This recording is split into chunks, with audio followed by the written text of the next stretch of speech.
heureuse de vous retrouver pour ce numéro d'éclairage. La semaine dernière, nous avons parlé en long et en large des mouvements, des défis et aussi du réveil en ce qui concerne l'Église. Aujourd'hui, nous allons nous arrêter pour faire une conclusion générale puisque depuis déjà 2 mois, nous parlons de l'histoire de l'Église, toujours avec notre consultant du jour, le docteur Célestin Kwasi, avec qui nous faisons ce grand parcours. À vous, on vous souhaite la bienvenue. Shalom, docteur. Bonjour, madame. Vous allez bien, docteur? Très bien, merci. Alors, nous avons fait une marche vraiment, on pourrait dire interminable. Aujourd'hui, on va terminer cette marche puisque nous sommes déjà à la fin de ce grand thème, l'histoire de l'Église. Alors, est-ce qu'on peut faire un petit récap, enfin un grand récap, si on peut le dire, de ce qu'on a eu à dire depuis la première émission jusqu'à maintenant? Ouais. Nous avons commencé par définir l'Église, le thème Église. On a vu les différentes conceptions que nous avons de l'Église. Et aussi, on a essayé de déterminer à partir de quel moment on peut parler de l'Église. Oui. Et le début du christianisme. Nous avons admis que c'est depuis l'an 30. Et donc, tout ce parcours que nous avons fait part depuis l'an 30 jusqu'à nos jours, 2019. Oui. Et ça fait vraiment une longue période, mais plein de rebondissements, plein d'éléments qui indiquent comment l'Église a souffert avec les différentes persécutions, mais aussi des personnes qui ont relevé les défis et qui se sont engagées à affermir l'Église, qui ont écrit pour que l'Église puisse garder le souvenir du Seigneur, Oui. et de pouvoir aussi, plusieurs personnes qui sont engagées aussi à œuvrer pour que le message puisse se répandre à l'humanité entière. Et nous avons insisté beaucoup plus sur la contribution des Africains à toutes les étapes. Nous avons vu un peu les difficultés que l'Église a connues en son sein, les différents schismes, les déchirements, n'est-ce pas? Et puis nous avons insisté sur la réforme, qui est considérée par les uns comme un grand déchirement, mais qui constitue aussi un moment où l'Église va affronter de nouveaux défis et s'étendre à d'autres dimensions. Et nous avons évoqué la figure de William Wade Harris, n'est-ce pas, en Afrique de l'Ouest, et on n'a pas oublié aussi l'Afrique centrale et les autres parties de l'Afrique qui ont connu aussi des mouvements de mission, Oui. qui sont venus, qui ont commencé l'œuvre là-bas. Et on a dit le pendant de Harris, là, c'était Simon Kibangu. C'est un mouvement qui se développe, mais ça a commencé par quelqu'un, Simon Kibangu, qui en Afrique centrale. Voilà, en Afrique centrale, avec quelqu'un qui est issu des baptistes, qui voulait vraiment que sa grande préoccupation, c'était que la vie chrétienne se vive comme les Africains peuvent le vivre. D'accord. Donc déjà, il parle de contextualisation et tout ça. Aujourd'hui, c'est un grand mouvement qui mérite d'être apprécié, connu, comme on connaît le harisme ici dans cette zone. Oui. Et donc, aujourd'hui, on peut dire que l'Afrique est devenue le centre de gravité du christianisme. Comment se l'expliquer? Voilà. Si on regarde le parcours, depuis le début, vous voyez que on a vu le début de la foi, c'est en Palestine, en tout cas au Proche-Orient.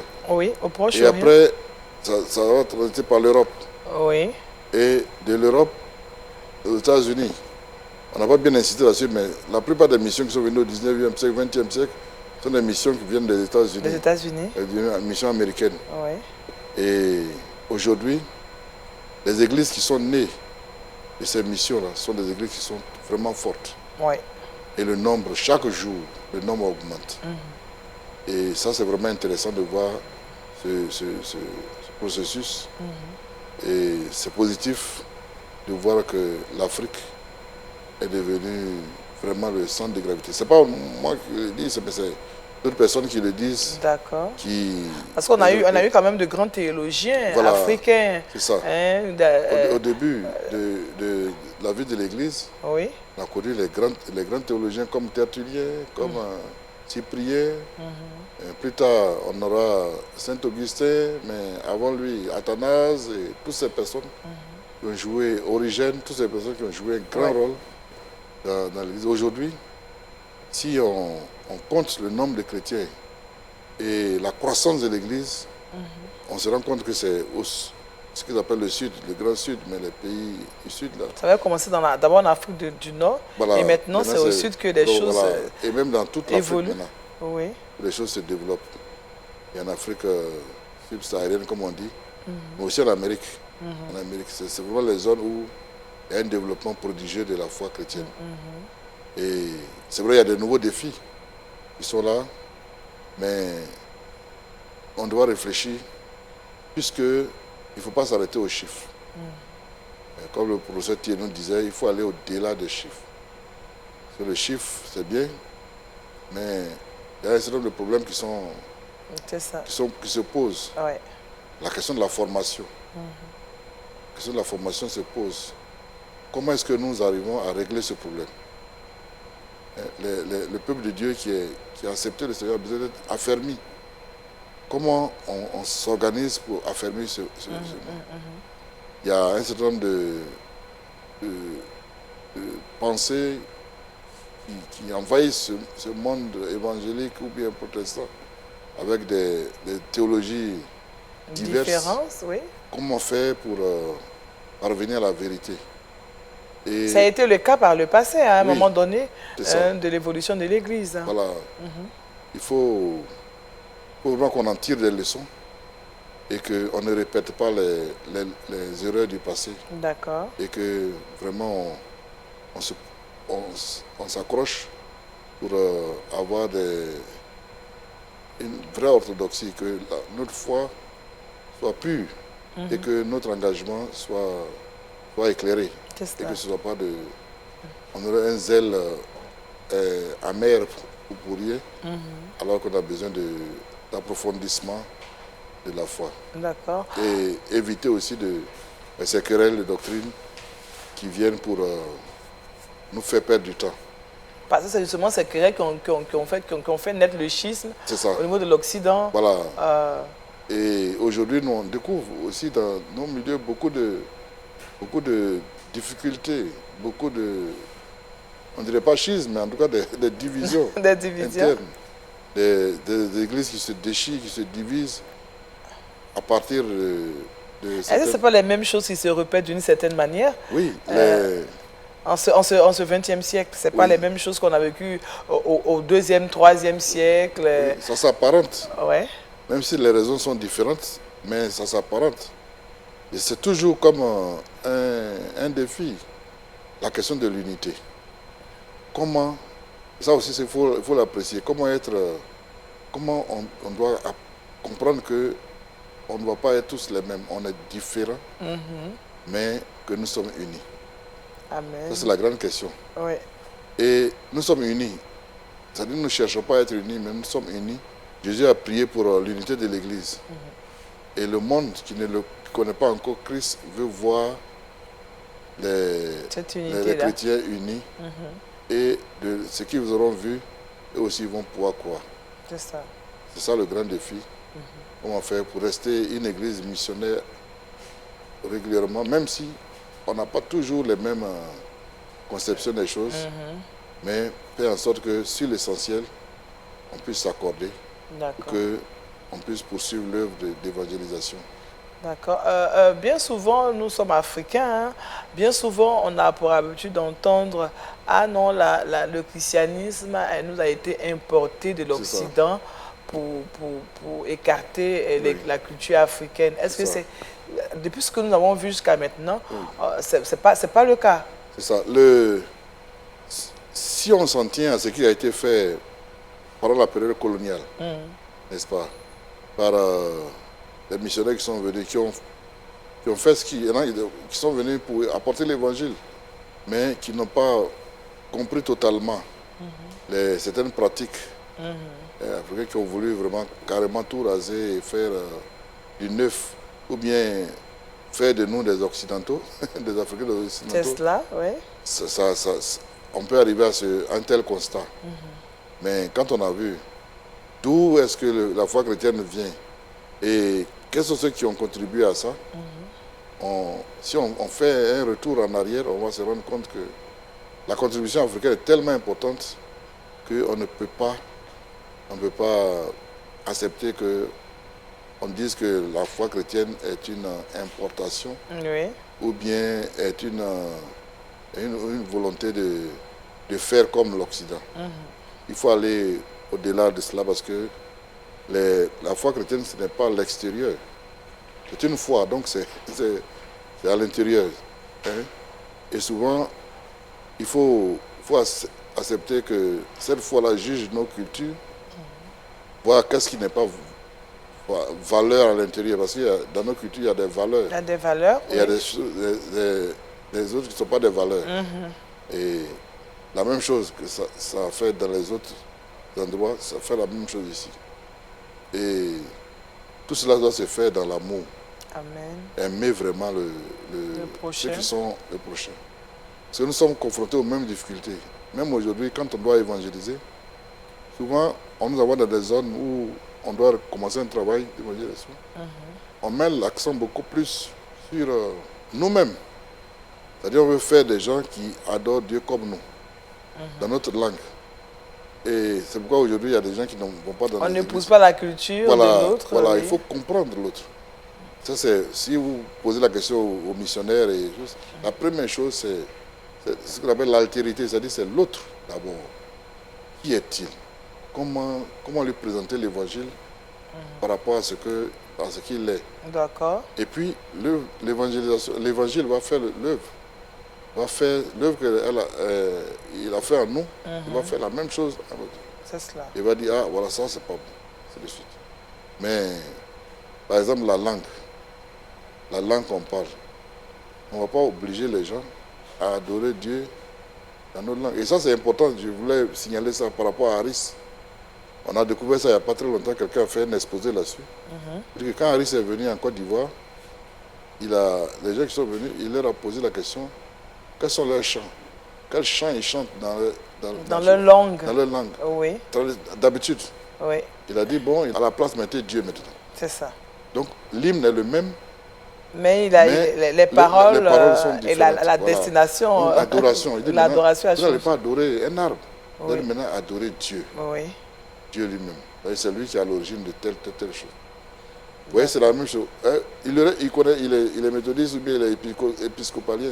Il connaissait des chants en anglais déjà. Il aurait pu dire, il faut chanter ces chants. Oh non, mais il a utilisé plutôt la culture pour pouvoir présenter Jésus. Est-ce que c'est pas, au niveau de l'Occident, c'est pas ce qui a été fait à leur niveau? Puisqu'il y a eu, on a vu par exemple la querelle d'investiture. Oui. Chacun voulait montrer qu'il avait un Dieu puissant, que le Dieu qu'il adorait était le meilleur. C'est ça. Est-ce pas cette mentalité qui continue de couler en nous, qui sommes du XXe siècle? Il y a un certain nombre de choses que nous ne devons pas reprendre, puisque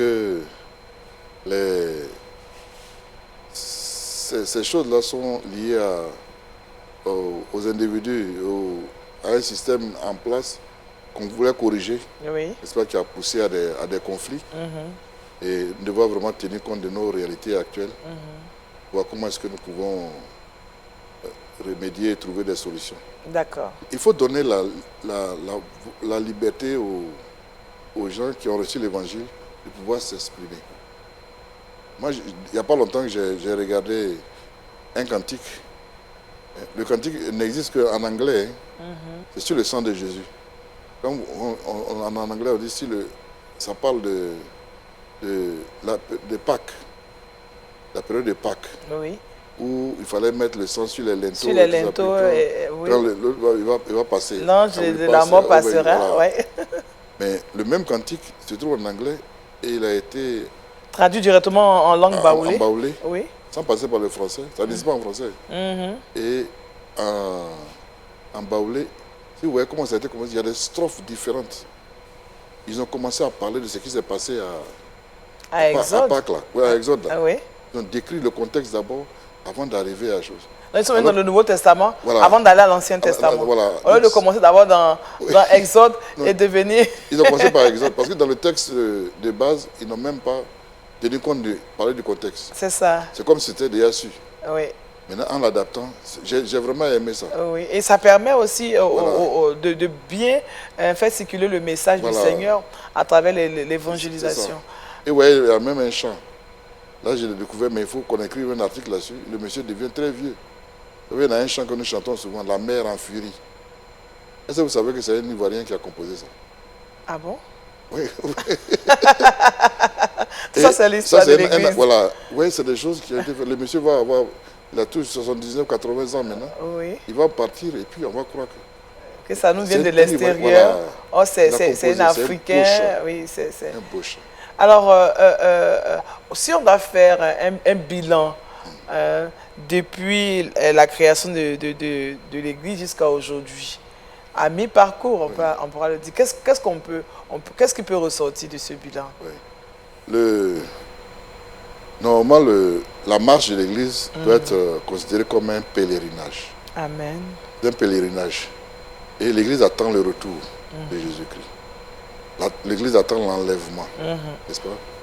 Donc, on est en marche. L'Église doit continuer à être en marche. En marche, oui. Et réfléchir, regarder en arrière pour voir le chemin parcouru est vraiment long. Il est long, mais il est édifiant. Tout ce qui a été comme un élément qui a favorisé la foi doit être regardé et pris en compte. D'accord. Et s'arrêter pour faire face au Seigneur lui-même, qui a dit « Je bâtirai mon église ». Cette église lui appartient. Voir comment est-ce que les uns et les autres ont contribué. Comment est-ce que nous avons apporté notre pierre à l'édifice. Et comment est-ce que nous avons agi pour que ceux qui ne sont pas dans la bergerie puissent entrer. Amen. Ce bilan serait utile d'être fait. Oui. Et que nous puissions prolonger et faire en sorte que l'œuvre puisse progresser et faire en sorte que même si le temps est long, pour Dieu, on a dit un jour, ça vaut 1000 ans. Et 1000 ans, c'est un jour. Est-ce que, docteur, est-ce qu'on peut dire qu'à notre époque, donc le XXe siècle dans lequel nous sommes, nous continuons de bâtir l'Église? On peut le dire comme ça? L'Église se bâtit. Tous les jours? Et même au XXIe siècle, se bâtit chaque jour. Chaque jour, parce que chaque jour, pendant que nous parlons même, certaines personnes s'ajoutent à l'Église. C'est ça.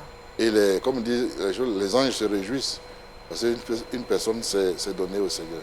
Et ça, c'est vraiment important. D'accord. Dans trop de jeux, quand nous avons commencé cette série d'émissions, nous avons dit que l'Église devait être vue un peu comme un groupe de personnes, pas forcément la bâtisse. Oui. C'est encore d'actualité aujourd'hui? Oui. Il faut vraiment qu'on mette l'accent sur l'Église en tant que communauté. Une communauté de croyants, communauté de personnes pour entretenir cette communauté et faire en sorte qu'il y ait une grande cohésion. Je sais qu'il y en a il y a beaucoup de gens qui sont déçus de la communauté, mais c'est humain. Il faut qu'on sache que si on n'est pas unis, si on n'est pas ensemble, on ne peut pas progresser. On doit s'entretenir et je pense que votre télévision joue ce rôle. Amen. Pour toucher les personnes partout où elles sont et les aider à vivre en communauté, prier les uns pour les autres, s'aimer les uns les autres, œuvrer les uns pour le progrès des autres, ainsi de suite. Et c'est ça qui va faire que le Seigneur sera heureux. Amen. Et lui-même, il veille sur son œuvre. L'Église lui appartient. C'est cela. Et il va continuer à susciter des vocations, susciter des hommes et des femmes pour l'édification de son Église. D'accord. Alors, docteur, nous sommes déjà à quelques minutes de la fin de cette émission. C'est vrai qu'on a parlé de l'histoire de l'Église. Aujourd'hui, nous sommes en train de faire maintenant la conclusion. Déjà, qu'est-ce qu'on peut dire à quelqu'un qui nous a suivis de bout en bout, quelqu'un qui a soif de connaître l'histoire de son Église, de savoir comment les choses se sont passées, comment les choses devraient se faire par la suite? Qu'est-ce qu'on peut dire à cette personne? C'est ça. La personne a raison de pouvoir s'intéresser à l'histoire. C'est en nous-mêmes. La foi chrétienne elle-même, elle a beaucoup de respect pour l'histoire. Amen. Et on ne peut pas progresser si on ne prend pas au sérieux l'histoire. Et donc, la personne a raison de s'intéresser parce que la personne veut vraiment progresser. Et je lance un appel pour qu'il y ait plus de place à cette histoire. Ce n'est pas pour rester dans le passé, mais c'est vraiment pour essayer de comprendre les réalités actuelles et puis pouvoir faire des projections pour que l'œuvre aille beaucoup plus vite. Amen. Et qu'on accélère, on hâte le retour du Seigneur. Quelle sera votre conclusion? Voilà. Qu'est-ce que vous avez à dire aussi par rapport à tous ces temps parcourus? L'histoire de l'Église, c'est une belle histoire, c'est une histoire édifiante. Et cette histoire doit servir à la nouvelle génération aujourd'hui. Dire que, bon, on a semblé dire beaucoup de choses, mais il y a beaucoup de choses qui n'ont pas été dites. Il y a beaucoup de choses dont on n'a pas les ressources. D'accord. Mais beaucoup de choses ont été faites. Il y a eu des choses qui sont utiles à dire. Mais la recherche continue. Il faut continuer à rechercher. Vous voyez, je vous ai parlé de cet auteur de ce chant. Oui. On a besoin d'écrire ça. Oui, il y a des personnes qui continuent d'écrire. Voilà, il faut écrire, continuer à écrire. Qui font encore l'appel est lancé à tous belles pour choses. qu'on fasse des recherches, oui. Qu'on puisse laisser des traces de notre passé et qu'on puisse vraiment contribuer à... Parce que Dieu agit. Et comme on a dit, les actes des apôtres, n'est-ce pas? Oui. Les actes du Saint-Esprit. Et ce qui a été mentionné dans les actes des apôtres, il y a une suite. Oui. Et la suite, ça va jusqu'à aujourd'hui. Oui. Chaque jour, l'œuvre continue. Donc, il faut lire. C'est le seul livre historique du Nouveau Testament. Mais ça n'arrête pas au dernier chapitre. Au dernier chapitre, ça continue jusqu'à nous. Voilà, parce que le Saint-Esprit agit et les hommes et les femmes agissent pour l'œuvre de Dieu. Ah, je pense que ce que vous dites me touche vraiment beaucoup. Nous continuons d'écrire le livre des actes des apôtres de par nos attitudes, mais je pense que les chrétiens vraiment doivent aussi se réveiller parce qu'il y a encore des zones qui sont dites zones non atteintes où nous devons encore partir pour annoncer l'évangile. Même s'il y a encore la persécution qui fait aussi son bonhomme de chemin quand même. On sait qu'aujourd'hui il y a des peuples qui sont persécutés, il y a des peuples qui sont encore battus, il y a des personnes qui sont battues parce qu'elles ont accepté Jésus. C'est pas facile. Mais pourquoi, selon vous, en tant que chrétien, en tant que pasteur, pourquoi persécuter quelqu'un qui suit Jésus-Christ, qui est le chemin, la vie et la vérité? Oui, les gens ne peuvent pas supporter puisque ce n'est pas leur voie à eux. Les gens veulent que, nos parents, mais certaines personnes veulent qu'on fasse ce qu'elles font. Donc si vous avez une foi différente, et pourtant on appelle à la liberté de religion. Et souvent dans les endroits où il y a la liberté de religion, c'est là où on voit on voit de l'autre côté des attitudes qui empêchent la liberté. C'est cela. Il faut favoriser la liberté. Et puis il faut faire attention, nous aussi, qu'on n'oblige pas les gens à devenir chrétiens. N'est-ce pas? Il faut que nous puissions incarner la vie de Christ et que cela, ça fasse beau. Quand les gens voient, ils disent, j'ai envie de faire comme oui, notre vie même doit évangéliser. Voilà, doit évangéliser. Il faut cesser de proclamer simplement. Proclamer, c'est bien, mais il faut incarner. Et l'incarner, la façon dont nous vivons cet amour de Dieu, là, entre les uns avec les autres, peut être un élément et nous devons aimer nos ennemis. Même ceux qui nous asservissent, même si c'est pas toujours ceux qui nous persécutent, c'est pas facile. Nous devons les aimer. En pensant à Christ, qui est le premier des martyrs. Amen. Merci à vous, docteur. Merci. Merci d'avoir parcouru ce chemin avec nous. Merci de nous avoir donné votre temps pour nous permettre de pouvoir comprendre l'histoire de l'Église. À vous, chers téléspectateurs que nous avez suivis depuis donc ces 2 mois, nous vous disons merci en espérant vous retrouver très prochainement pour parler encore de d'autres sujets en rapport avec la théologie, encore la vie chrétienne. Nous prions que Dieu, par son esprit, nous éclaire tous afin de demeurer dans sa présence et vivre l'amour de Christ. Merci, docteur. Merci à vous et on vous dit au revoir. À bientôt.